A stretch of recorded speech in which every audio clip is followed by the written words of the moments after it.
بسم اللہ الرحمن الرحیم۔ صدیوں پرانی بات ہے، ہندوستان پر اس وقت کے راجہ مہاراجہ حکومت کیا کرتے تھے۔ ایک ہندو راجے نے بہت سے علاقے پر قبضہ کیا ہوا تھا۔ وہ ایک ظالم بادشاہ تھا، بات بات پر وزیروں کو قتل کروا دیا کرتا تھا۔ اس کا ایک وزیر عقل مند اور رحم دل شخص تھا۔ وہ رعایا سے نیک سلوک کرتا تھا اور ان کی مدد بھی کرتا تھا۔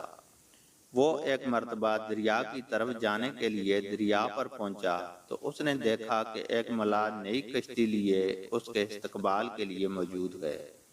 جب وہ دوسری طرف پہنچا تو وزیر نے دیکھا کہ بادشاہ کے ارکان کشتی پر قبضہ کرنے کے لیے تیار کھڑے ہیں۔ وزیر نے ملاح کی کشتی ان سے بچا لی تو وہ وزیر کا شکریہ کرتے ہوئے واپس لوٹ گیا۔ کچھ عرصے بعد کسی نے اس مسئلے پر وزیر کے خلاف بادشاہ کے کان بھرنا شروع کر دیے۔ بادشاہ تو پہلے ہی موقع کی تلاش میں تھا کہ کس طرح وزیر سے بدلہ لے۔ کچھ عرصے پہلے دوسرے بادشاہ نے اسے سفید ہاتھی کا تحفہ دیا تھا۔ وہ بچہ تھا مگر اب جوان ہو گیا تھا۔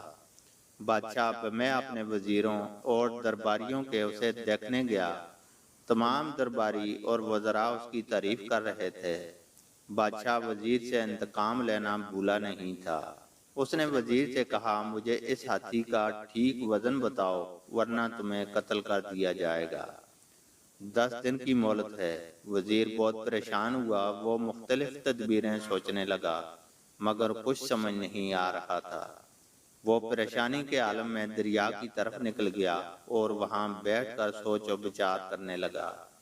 اسی دوران وہی کشتی والا بزرگ اس کے پاس آیا اور جھک کر سلام کیا۔ وزیر کو پریشان دیکھ کر پوچھا، وزیر محترم کیا بات ہے، آپ پریشان لگ رہے ہیں؟ ہاں بزرگو، بادشاہ نے ایک الجھن میں ڈال دیا ہے۔ 10 دن کی مہلت تھی، آج 8واں دن ہے۔ اگر جواب نہ دیا تو میری گردن اڑا دی جائے گی۔ وہ الجھن کیا ہے؟ شاید میں کچھ مدد کر سکوں۔ بات یہ ہے کہ بادشاہ کے پاس ایک سفید ہاتھی ہے۔ وہ اس کا وزن بتانے کا کہہ رہا ہے ورنہ میری گردن۔ یہ تو کوئی مسئلہ ہی نہیں، چٹکی بجاتے ہی حل ہو گیا ہے آپ کا مسئلہ۔